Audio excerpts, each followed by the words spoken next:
মাত্র 9 মাসেই শেষ সভাপতি পদের জারিজুরি। বিসিবির সভাপতি দায়িত্ব পাওয়ার পর থেকে নানা আলোচনা আর সমালোচনায় ফারুক আহমেদের অধ্যায় শেষ।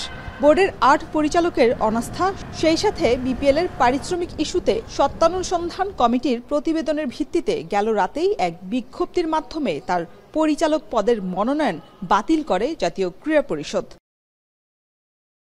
একদিকে ফারুক আহমেদের মনোনয়ন বাতিল, অন্যদিকে নতুন কাউন্সিলর মনোনয়ন দেয়া হয়েছে আমিনুল ইসলাম বুলবুলকে। গেল রাতে বিসিবির এক বৈঠকে সাবেক ক্রিকেটারের কাউন্সিলর হওয়ার বিষয়টি বিসিবি থেকে অনুমোদন দেয়া হয়েছে বলে এখন টেলিভিশনকে নিশ্চিত করেছেন বিসিবির এক পরিচালক। এদিকে বিকেলেই বসছে বোর্ড সভা, যেখানে নতুন সভাপতি হিসেবে আমিনুল ইসলাম বুলবুলের নাম প্রকাশ কেবলই সময়ের ব্যাপার। ফারুক আহমেদের অব্যাহতি আর কাউন্সিলর হওয়াতে আমিনুল ইসলামের সভাপতি হতে আর কোনো বাধা নেই বলে জানিয়েছেন নাম প্রকাশে অনিচ্ছুক বিসিবির এক পরিচালক। তবে ফারুক আহমেদ পদত্যাগ না করায় এইভাবে অপসারণে আইসিসির নিষেধাজ্ঞায় পড়ার শঙ্কা থাকে বলে জানিয়েছেন সাবেক অধিনায়ক রকিবুল হাসান।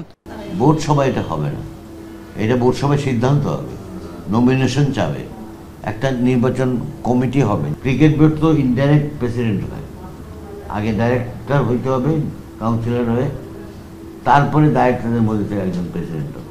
একজন খালি হয়ে গেল, ফারুক একজন খালি আছে, তো এটার জন্য একজন সেকে করতে হয়, আমাদের আমিনুল ইসলাম বুলবুলকে করতে হয়। বুলবুলকে প্রথমে তাকে কাউন্সিলর বানাবে, কাউন্সিলর হয়ে গেল, তারপরে এনএসসি তাকে সরাসরি নমিনেট করার ক্ষমতা রাখে। বুলবুল কাউন্সিলর হয়ে গেল এবং বুলবুল বোর্ড প্রেসিডেন্ট হবে।